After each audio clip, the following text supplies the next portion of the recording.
everyone! Merry Christmas, guys! I hope na maging masaya, masagana, at payapa ang ating maging Pasko this 2024. Ngayong araw na to, guys, meron kasi akong na-receive na comment sa isa sa mga videos ko. So, ang sabi niya, gusto niya raw maintindihan yung sistema ng pagbabayad ng credit card.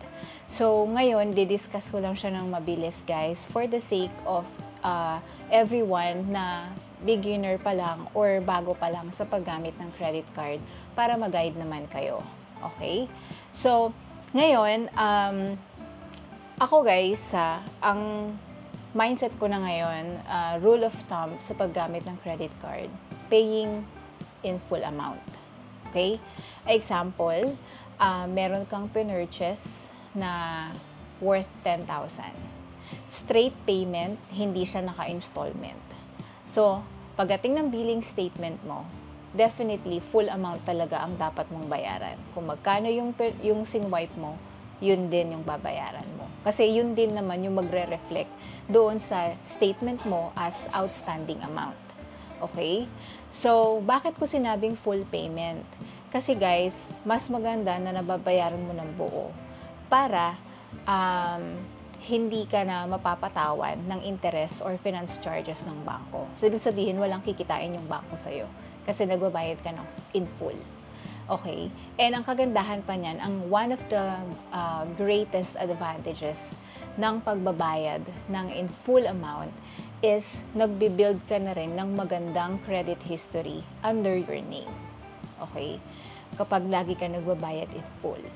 So, kapag meron kang pambayad, may inaasahan ka namang pambayad, go ahead, gamitin mo yung credit card. Pero kung wala, wag na. Don't attempt to use the card. Okay? So, ako guys, ang ginagawa ko, lalo na kapag naka-straight payment yung nagastos ko, pag uwi ko ng bahay, kapag, especially pag meron na talaga akong nakalaang pambayad, pinabayad ko na siya kagad. So, I have a mobile banking na ginagamit sa pagbabayad ko ng credit card.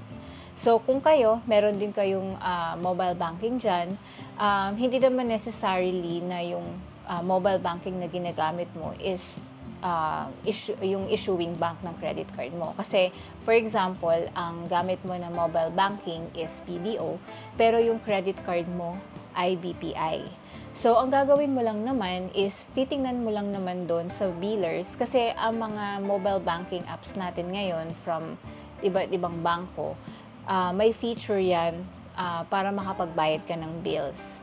Especially yung mga utilities natin, di ba? Yung mga Meralco, yung internet, kasama din dyan yung Maynilad, ganyan. So, credit cards kasama din doon. So, ang gagawin mo lang is hahanapin mo lang doon sa list ng billers kung nandoon ba yung issuing bank ng credit card mo.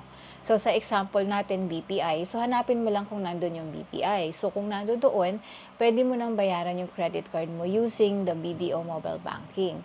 So, ang mangyayari is, ide-deduct lang naman yung binayad mo doon sa credit card mo sa iyong savings account. Pero take note ha, kung wala kang savings account doon sa bangko or doon sa ginagamit mong mobile banking, hindi mo rin siya magagamit para makapagbayad ka ng credit card. Kasi ang kailangan dapat meron ka talagang savings account sa isang bank para magamit mo yung mobile banking for payments. Okay? And kung wala naman, ang dami naman na ngayong payment channels na pwede nyong gamitin para makapagbayad. Nandyan yung mga e-wallets, yung mga GCash, Maya, etc. Or pwede din naman yung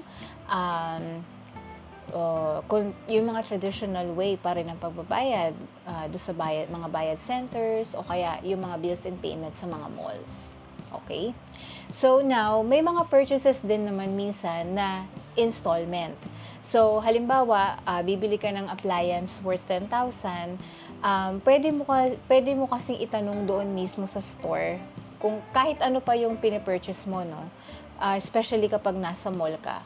Pwede mong itanong doon sa store kung pwede ipa-installment yung payment doon sa pinurchase mo. Kasi usually yung mga merchants ng mga physical stores or mga stores, in partnership yan with the banks.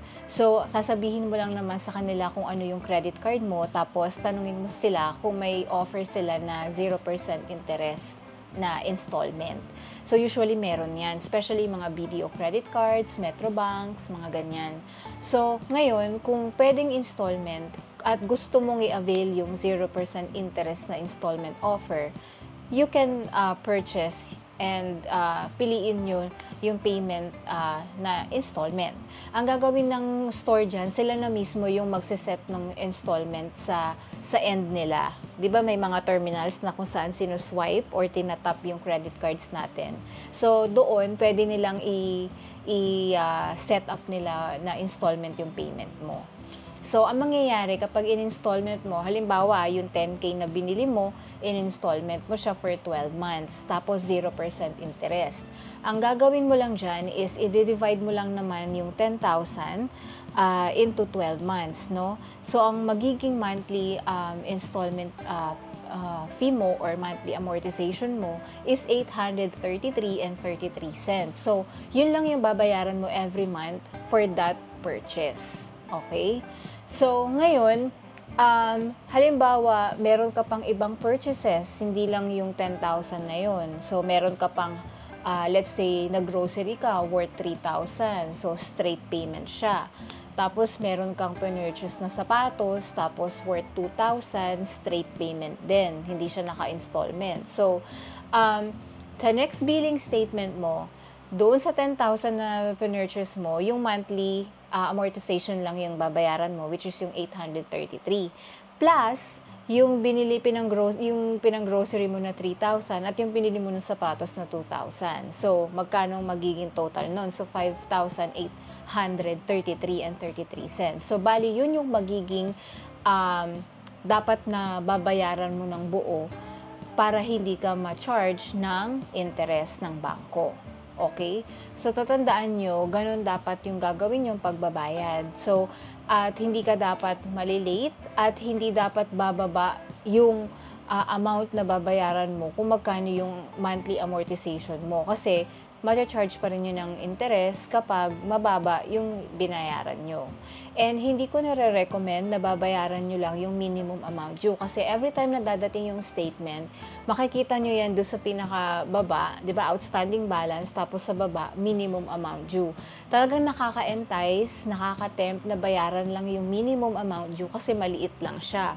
Minsan less than 1,000 pa. Pero guys, it's not recommended dahil yan ang magiging dahilan ng paglaki ng outstanding balance. Dahil masasanay ka na binabayaran mo lang yung minimum amount due and in the long run, lalaki ng lalaki yung iyong outstanding balance dahil doon. Kasi nangyari sa akin yan. So, hanggang sa dumating yung time na pati yung minimum amount due, hindi mo na kayang bayaran kasi nga, hindi ka nagbabayad ng full.